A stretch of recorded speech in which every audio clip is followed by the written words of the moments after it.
Ce matin, des travailleurs de la justice au palais Lat Dior, ils ont trouvé un arrêt de travail pour réclamer le paiement des fonds communs. Dans cette édition, les explications du secrétaire général de l'Union nationale des travailleurs de la justice.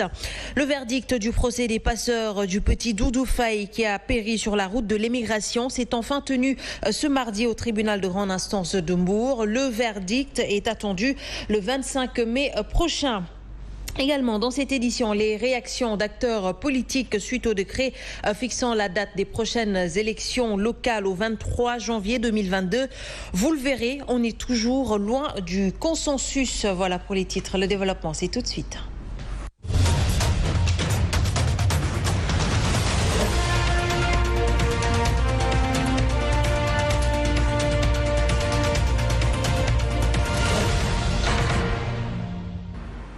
Tout d'abord, ce mouvement d'humeur des travailleurs de la justice du palais Lat Dior, de toutes juridictions confondues.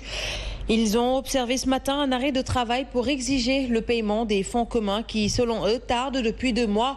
Ces travailleurs de la justice exigent également la transparence dans la gestion de ce fonds. Suivons d'ailleurs les explications du secrétaire général de l'Union nationale des travailleurs de la justice.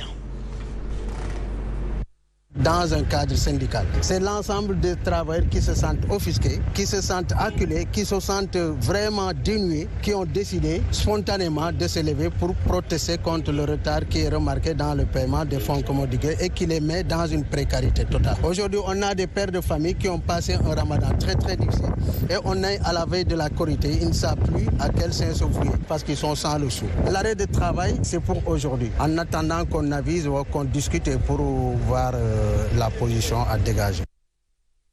Il faut cependant préciser que ce mouvement d'humeur n'est adossé à aucune initiative syndicale, mais plutôt à une réaction spontanée des travailleurs de la justice. Et puis, en plus bref, je vous le disais en titre, le procès des convoyeurs du petit Doudou qui a trouvé la mort sur la route de l'émigration s'est tenu ce mardi au tribunal de grande instance de Mbour après 3 renvois. À la barre, les 2 principaux accusés, Lamine Gueye et Omar Gueye, mais également les 3 témoins, dont le papa de Doudou Faye, qui a d'ailleurs réclamé à Lamine Gueye la restitution des 250 000 francs CFA qu'il avait versés pour le voyage de son fils.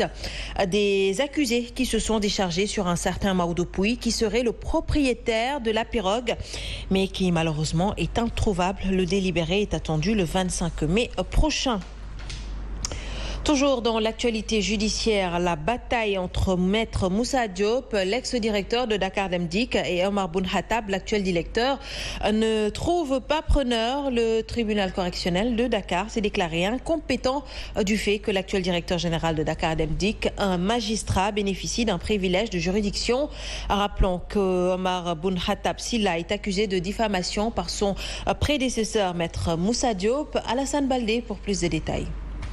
Entre incompétence du tribunal et exception soulevée, la bataille juridique opposant Maître Moussa Diop à l'actuel directeur de la société Dakar Dem Dikk, Omar Boun Khattab Silla, est loin de livrer tous ses secrets. En effet, le tribunal s'est déclaré incompétent pour juger le procès en diffamation déposé par Maître Moussa Diop, motif évoqué par le tribunal correctionnel de Dakar. Omar Boun Khattab Silla, de par son statut de magistrat, bénéficie d'un privilège de juridiction. Une décision rejetée par les avocats de la défense, Maître Moussa Sarr, qui estime que l'actuel DG est un justiciable ordinaire car étant un magistrat hors cadre en détachement. Par conséquent, il sollicite le rejet de la demande du procureur avant de défendre mordicus que le tribunal est compétent pour juger cette affaire. Partant des observations soulevées de part et d'autre, le juge correctionnel a mis l'affaire en délibéré. D'ailleurs, la décision sur l'exception soulevée sera connue le 11 mai prochain. Rappelez que Maître Moussa Diop réclame la somme de 500 millions de francs CFA en guise de dédommagement pour atteindre à son honorabilité, lui qui est accusé d'avoir créé 200 emplois fictifs par l'actuel directeur.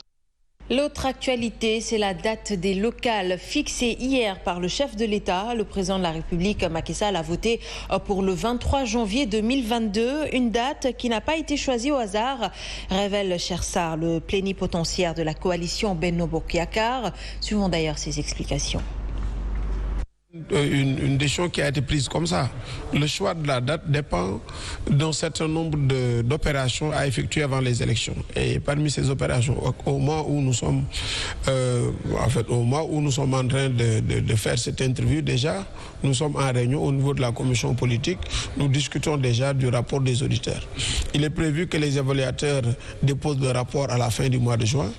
Et tous ces deux rapports-là vont faire des recommandations qu'on devrait prendre en compte dans le cadre de ce qu'on pourrait appeler la revue du code électoral. Autre réaction, c'est celle de Déthié Faye du pôle des non-alignés. Il invite les différentes parties prenantes, membres de la commission politique du dialogue politique, à travailler à la tenue des élections à date échue au lieu d'une contestation de la date. Suivant le compte-rendu de l'entretien qu'il a accordé à Younoussa Baldé.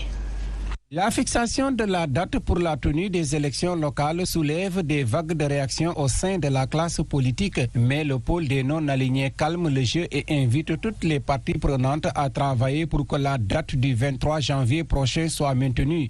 Le combat qui doit être mené, c'est celui de tout faire pour que cette date soit la bonne. Si la commission politique n'accélère pas le pas, nous allons être dans des difficultés, dans des contraintes de délai.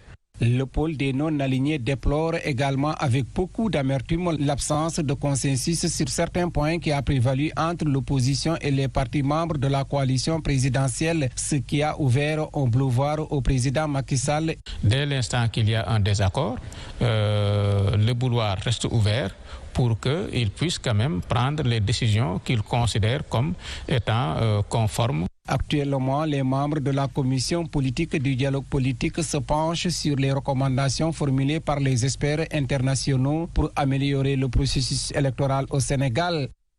À présent, le point de vue d'un expert électoral. Il s'agit de Ndiaga Sylla qui estime que le décret pris par le chef de l'État est légal, en phase aussi avec le code électoral, et ce, d'autant plus que les acteurs politiques peinent à accorder leur violon sur le choix de la date. Cependant, l'expert électoral estime qu'il faut régler les préalables dans les délais, surtout avec ce nouveau découpage administratif. Je vous propose de suivre sa réaction.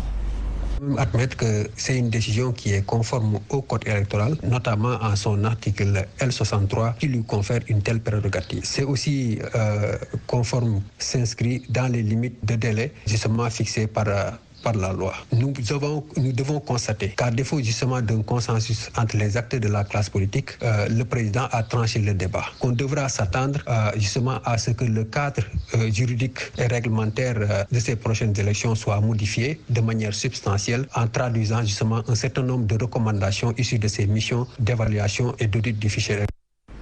Sur un tout autre sujet, le ministre de l'économie numérique et des télécommunications a signé avec le directeur général de l'opérateur de téléphonie Expresso un nouveau cahier de charges. C'est dans le cadre du renforcement de la densité du réseau et de l'amélioration de la qualité des services de télécommunication et de connectivité. Un nouveau cahier de charges qui concerne l'acquisition de la 4G sur le territoire national et l'extension de la licence d'exploitation Expresso. Tijane Diallo et Madani Mariga nous en disent plus.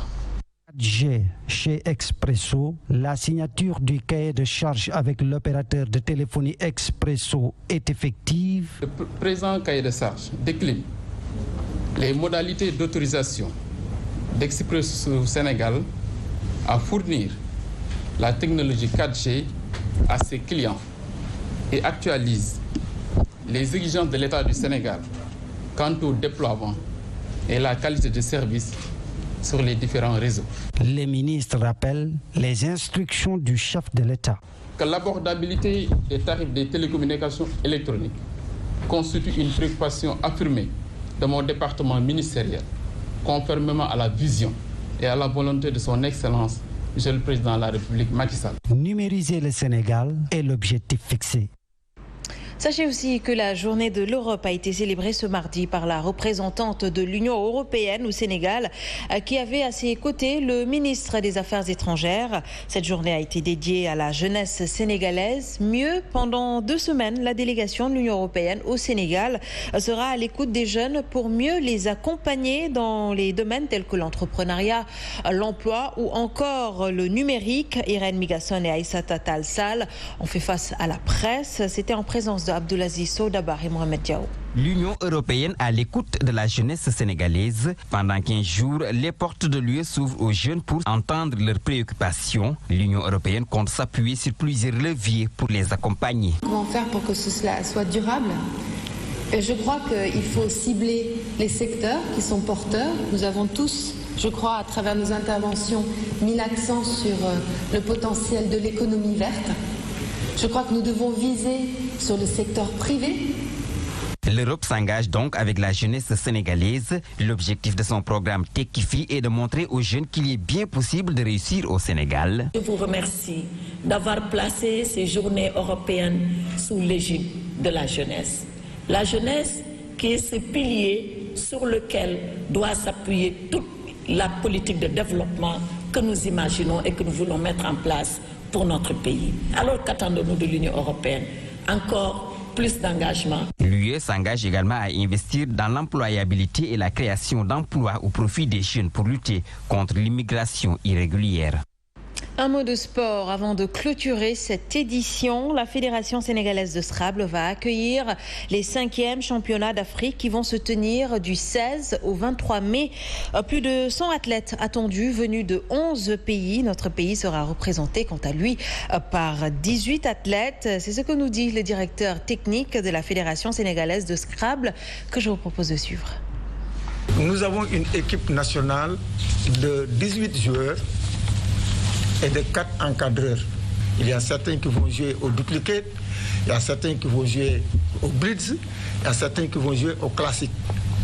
Mais il y a aussi des paires. Donc il y a certains joueurs qui vont jouer à la fois tout et il y a certains qui, par exemple, ne feront pas certaines épreuves. Et le Scrabble, c'est quoi? C'est jouer au top.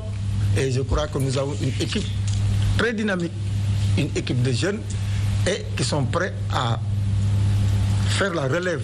C'est ça qui est important.